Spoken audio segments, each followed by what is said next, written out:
کیا ماؤں نے لال جنے تھے؟ کیا دھرتی نے انسان دیکھے تھے؟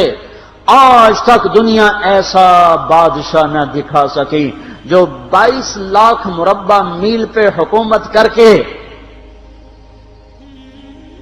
مسجد میں جھاڑو دے رہا ہو، جو 22 لاکھ مربع میل پر حکومت کر کے پانی کی مشق کندھے پہ اٹھا کے بیوہ عورتوں کے گھر میں گھڑوں میں پانی بھرنے جا رہا ہو۔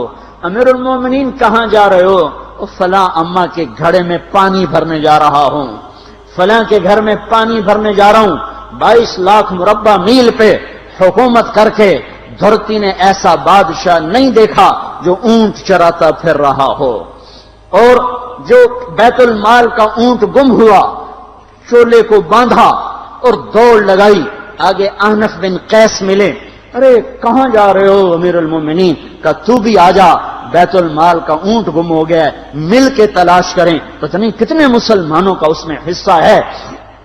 دھرتی ایسا بادشاہ نہ دکھا سکے گی، نہ دکھا سکے گی، کوئی ایسا آیا ہی نہیں ہے کہ جو اتنی بڑی سلطنت کا مالک ہو اور کیکر کے درخت کے نیچے بغیر پیروں کے سو رہا ہو۔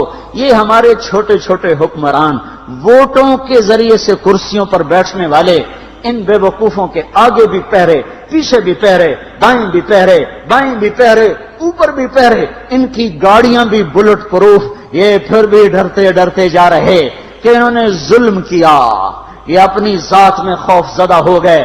عمر نے اپنے نام کے ساتھ فاروق کا لقب آپ نے کہا عمر فرق بین الحق والباطل، عمر وہ عمر ہے جس نے حق اور باطل میں فرق کر کے دکھا دیا، اس لیے یہ فاروق ہے، اس نے حق اور باطل میں فرق کر کے دکھایا، یہ فاروق ہے۔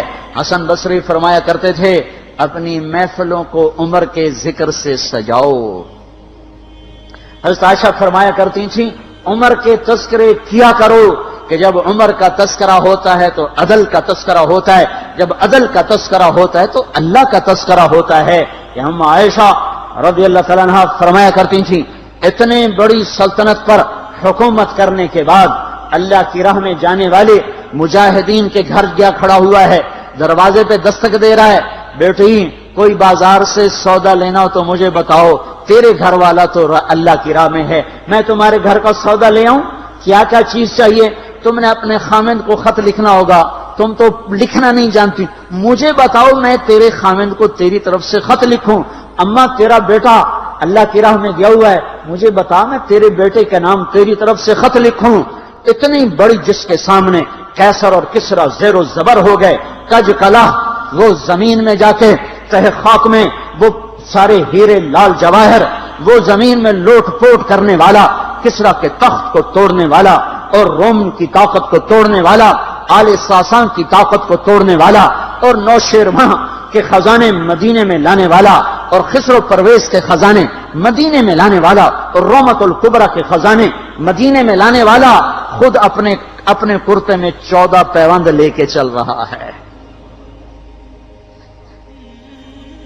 14 پیوند کے ساتھ کرتا ہے، مہینے میں 1 دن گوشت کھاتے تھے،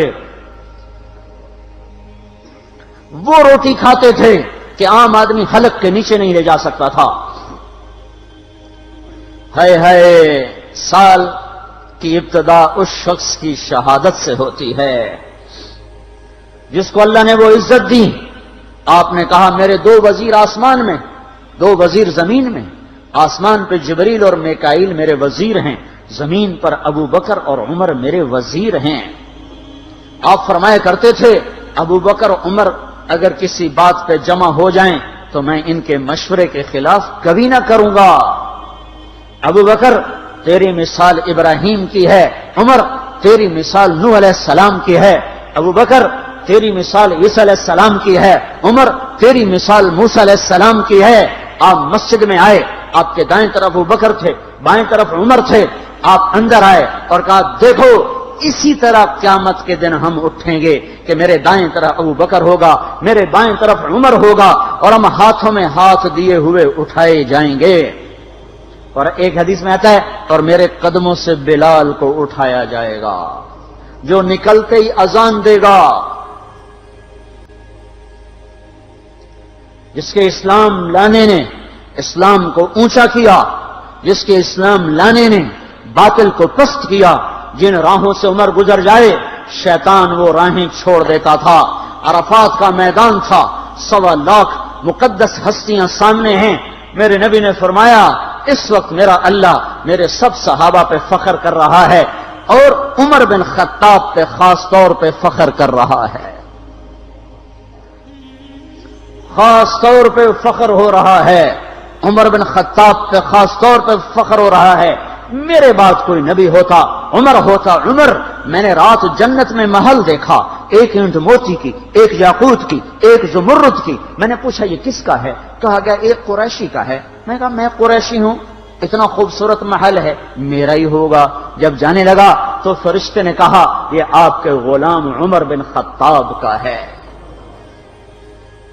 وہ کیا مبارک لوگ ہیں کہ جنہیں نبی کے گھر میں قبر نصیب ہو، ایک طرف ایک ساتھی، ایک طرف دوسرا ساتھی، جن کو نبی کے دو پہلوؤں میں جگہ ملی ہو۔ وہ کیسی عظیم ہستیاں، اتنی بڑی سلطنت کا مالک اور اتنے بڑے عدل کی نشانی بن کر مدینے میں مسجد میں بیٹھے رو رہے ہیں۔ امیر المومنین کیوں رو رہے ہو؟ کہا دجلہ کے کنارے کتا بھی پیاسا مر گیا تو پوچھ تو عمر کی ہوگی، فرات کے کنارے کتا بھی پیاسا مر گیا تو پوچھ تو عمر کی ہوگی۔ راتوں کو پہرے دیے جا رہے ہیں، راتوں کو خبر گیری کی جا رہی ہے۔ مدینے کے باہر ایک خیمہ ملتا ہے، چند بچے ملتے ہیں جو رو رہے ہیں۔ ایک عورت ہانڈی چڑھا کے ڈوئی پھیر رہی ہے۔ پوچھتے ہیں بہن یہ بچے کیوں رو رہے ہیں؟ کہ یہ بھوک سے رو رہے ہیں۔ ہانڈی میں کیا ہے؟ پانی، کچھ بھی نہیں۔ کیوں چڑھایا ہوا ہے؟ بہلانے کے لیے، سو جائیں گے روتے روتے، میرا اور عمر کا اللہ کے ہاں فیصلہ ہوگا۔ تو عمر کی ہچکیاں بن گئیں کہ عمر کو بہن تیرے حال کی کیا خبر؟ کہ پھر ہمارا بادشاہ کیوں بنا ہے؟ اگر ہمارے حال کی خبر نہیں لیتا تو ہمارا خلیفہ کیوں بنا ہے؟ پر لگ گئے، بیت المال سے سامان نکالا، بوری بھری، سر پہ اٹھائی، کمر پہ اٹھائی۔ غلام اسلم نے کہا میں اٹھاؤں؟ کہ قیامت کے دن بھی میرا وزن تو اٹھائے گا۔ اسی طرح بھاگے ہوئے آئے، پنیر نکالا، آٹا نکالا، گھی نکالا، شہد نکالا، ڈال کے ہانڈی میں نیچے آگ، خود دھواں گیلی لکڑیوں میں پھونکے مار مار مار آگ جلائی، حلوہ تیار کیا، پھر پلیٹوں میں ڈال ڈال کے بچوں کو کھلایا۔ وہ عورت کہنے لگی کاش عمر کی بجائے تو خلیفہ ہوتا۔ تو یہ نہیں کہا کہ میں ہی عمر ہوں، میں ہی عمر ہوں۔ فرمایا جب کل تو امیر المومنین سے ملے گی تو مجھے بھی وہیں دیکھ لے گی، مجھے بھی وہیں پا لے گی۔ پھر وہاں بیٹھ کے دیکھتے رہے، اٹھ کے چل دیے۔ بچے ہنسنے لگے، کھیلنے لگے تو اپنے غلام سے فرمایا میں نے انہیں روتا دیکھا تھا، میرا جی چاہا میں انہیں ہنستا بھی دیکھوں۔ 22 لاکھ مربع میل پہ اسلام پھیلا کر حکومت اس سے بھی بڑے علاقے میں لوگوں نے کی۔ چنگیز نے اس سے زیادہ فتوحات کی، محمود غزنوی نے اس سے زیادہ کی، سکندر تیمور نے اس سے زیادہ کی۔ پر فتوحات کر کے یوں خدمت کر رہا ہو، پانی بھر رہا ہو، اونٹ چرا رہا ہو، امامت کرا رہا ہو، 14 پیوند لگے کپڑوں کے ساتھ خلافت کے تخت پر بیٹھا ہوا ہو، یہ دھرتی میں پھر کوئی نہیں آئے گا۔ ہے نماز میں خنجر لگا، نماز پڑھاتے ہوئے 27 ذوالحج، 27، 28، 29 یکم کو انتقال ہوا۔ یکم محرم موت کے آثار گہرے نظر آئے۔ بیٹے کو بلایا کہ بیٹا جاؤ اما عائشہ سے پوچھ کے آؤ کہ عمر اپنے ساتھیوں کے ساتھ دفن ہونے کی اجازت چاہتا ہے۔ امیر المومنین کے لقب سے بات نہ کرنا، عمر کہنا، عمر، اب میں امیر المومنین نہیں رہا۔ جب وہ پوچھنے گئے تو حضرت عائشہ رو رہی تھیں۔ انہوں نے عرض کیا اما جان میرا باپ اپنے ساتھیوں کا پڑوس چاہتا ہے۔ انہوں نے فرمایا یہ جگہ تو میں نے اپنے لیے رکھی تھی، لیکن اگر عمر چاہتے ہیں تو ان کو مجھ پر فضیلت ہے، میں ان کے لیے دستبردار ہوں۔ انہوں نے واپس آ کر خوشخبری سنائی، مبارک ہو اجازت مل گئی۔ کہ نہیں شاید میرے شرم میں اجازت دی ہو، جب مر جاؤں تو مجھے دوبارہ دروازے کے سامنے رکھ کر پھر جا کے پوچھنا، اس وقت اجازت ملے تو پھر لے جانا، ورنہ مجھے بقیع کی طرف لوٹا دینا۔ اتنے میں حضرت علی آئے، پریشان دیکھا، عمر کیوں موت سے ڈر گئے؟ کہ نہیں، موت کے بعد کی گھاٹی سے ڈر رہا ہوں۔ کہ ڈرو نہیں، میرے ان کانوں نے سنا ہے اور اتنی دفعہ سنا ہے کہ میں گن نہیں سکتا کہ اللہ کے نبی فرمایا کرتے تھے ابو بکر اور عمر جنت کے بڑی عمر کے لوگوں کے سردار ہیں۔ آپ نے فرمایا تو اس بات کی گواہی دے گا؟ کہ میں بھی دوں گا، میرا بیٹا حسن بھی دے گا۔ امام حسن بھی ساتھ تھے۔ کہ میں بھی دوں گا، میرا بیٹا حسن بھی گواہی دے گا۔ پھر بھی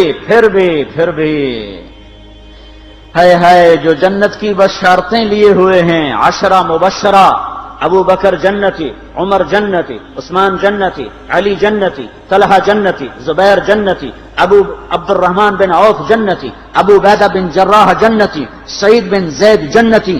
آپ نے نام لے کر گنے، نام لے کر گن کر کہا، سنو ابو بکر جنتی ہے، عمر جنتی ہے، عثمان جنتی ہے، علی جنتی ہے، طلحہ جنتی ہے، زبیر جنتی ہے، سعد بن ابی وقاص جنتی ہے، عبد الرحمن بن عوف جنتی ہے، ابو عبیدہ بن جراح جنتی ہے، سعید بن زید جنتی ہے۔ میں ان سے راضی ہوں، لوگوں ان کا حق پہچانو، میں ان سے راضی ہوں، میں ان سے راضی ہوں۔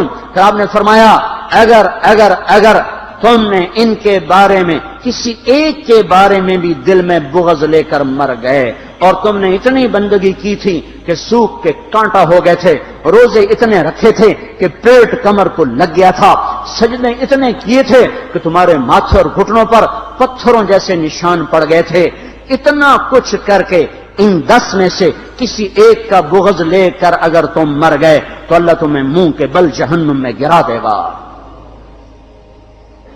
لوگوں میں ان سے راضی ہوں، ان کا حق پہچانو، جن کو اللہ بھی رضا کے پروانے دے رہا ہو، جن کو اللہ کا رسول رضا کے پروانے دے رہا ہو، جن کو وزارت کا شرف مل چکا ہو، نبی کے پہلو میں قبر جن کی بننے کا اعلان ہو چکا ہو، وہ موت پر کیا کہہ رہا ہے؟ موت پہ کیا کہہ رہا ہے؟ اپنے بیٹے سے کہا میرا سر زمین پہ ڈال دے۔ ان کی گود میں سر تھا عبداللہ بن عمر، تو انہوں نے گود سے ہٹا کر پنڈلی پہ رکھ لیا، یہاں رکھ لیا۔ کہنے لگے کیا کہہ رہا ہوں، کیا کہہ رہا ہوں، سنتے نہیں ہو، زمین پہ ڈال دو۔ تو انہوں نے زمین پہ ڈالا تو اپنے چہرے کو مٹی میں رکھ دیا اور ایسے ملنے لگے اور کہنے لگے اے میرے رب، اگر تو نے عمر کو معاف نہ کیا تو عمر ہلاک ہو جائے۔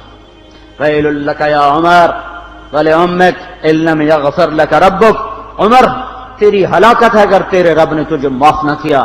یہ کہتے کہتے کہتے جان دے دی۔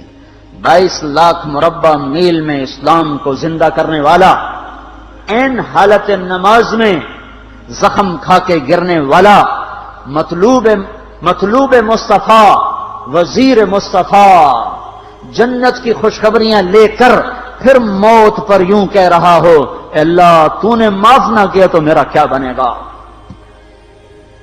کیا بے طلبی ہے۔ ان کے بیٹے خلافت کے اہل، ان کے بہنوئی سعید بن زید 10 مبشرہ میں سے دونوں کے نام کاٹ دیے کہ یہ 6 ہیں جن سے اللہ کا رسول راضی تھا، جس کو چاہو خلیفہ بنا دو، جس کو چاہو حکومت دے دو، نہ میرے بیٹے کو ملے گی نہ سعید بن زید کو ملے گی۔ کسی نے کہا شوشہ چھوڑا، آپ کا بیٹا بھی تو بہت قابل ہے، اسی کو بنا دیں۔ تو اسے تو طلاق دینا نہیں آتا، حکومت کہاں سے چلائے گا؟ یہ ایک واقعہ کی طرف اشارہ کیا ہے، اس کے پیچھے ایک واقعہ ہے جس کو انہوں نے یاد کر کے فرمایا وہ تو طلاق دینا نہیں جانتا، وہ حکومت کیا چلائے گا؟ حالانکہ بڑے صحابہ میں عبداللہ بن عمر کا مقام ہے۔ ہے جنازہ صہیب رومی نے پڑھایا، دروازے کے سامنے لا کے رکھ دیا گیا، سب لوگ جنازے کے ساتھ کھڑے ہو گئے، عبداللہ بن عمر اکیلے آگے گئے، دروازے پر دستک دی کہ اما جان میرا باپ عمر بن خطاب دروازے پہ حاضر ہو چکا ہے، اندر آنے کی اجازت چاہتا ہے۔ تو عائشہ رضی اللہ تعالیٰ نے اپنی چادر کو اٹھایا اور روتے ہوئے باہر نکل گئیں۔ پھر لوگ اندر داخل ہوئے، قبر کھودی گئی، قبر کھودتے ہوئے عبداللہ بن عباس بھی قبر کے کھودنے میں شریک تھے۔ تو کہتے میرے کندھے پہ کسی نے ہاتھ رکھا، میں نے پیچھے مڑ کے دیکھا تو علی رضی اللہ تعالیٰ عنہ کھڑے رو رہے تھے اور فرما رہے تھے مجھے پتا تھا تو یہیں آئے گا، یہاں تیرے سوا کوئی نہیں آ سکتا۔ کہ میں نے ایک دفعہ نہیں کتنی دفعہ میں نے اللہ کے نبی سے یہ بات کا تکرار سنا، میں ابو بکر اور عمر، اس کا اتنا تکرار سنا ہے میں نے کہ مجھے یقین تھا یہیں آئے گا، تو اور کہیں نہیں جا سکتا۔ میرے بھائیو غفلت سے باہر آ جائیں، یہ دھوکے کا گھر، یہ مچھر کا پر، یہ مکڑی کا جالا، یہ دنیا کہیں ہمیں ہلاک نہ کر دے۔ ان لوگوں کو سامنے رکھ کے زندگی گزارو جنہوں نے اللہ کو راضی کیا، اس کے رسول کو راضی کیا، کلمہ حق کو بلند کیا، خیر کے ذریعہ بنے، شر کے مٹانے والے بنے، اور دنیا میں مرنے کے بعد بھی ان کے تذکرے ہدایت کا سامان بنے، ان کے تذکرے روشنی کا مینار بنے۔ ان کے پیچھے چلو، مغرب کے اندھیروں کی طرف مت دوڑو، وہاں تو سورج بھی ڈوب جاتا ہے، مغرب میں تو سورج بھی ڈوب جاتا ہے، اور تمہیں پکار کے کہتا ہے مغرب کی طرف نہ آنا، ادھر اندھیرا ہے، میں یہاں گم ہو گیا، تم کون سا سراغ ڈھونڈنے آئے ہو؟ دوڑو اللہ اس کے رسول کی پاک زندگی کی طرف، اس کے پاک صحابہ کی زندگی کی طرف، جن کو اللہ نے مرنے سے پہلے جنت ہاتھ میں دے دی، جنت کی بشارت دے دی۔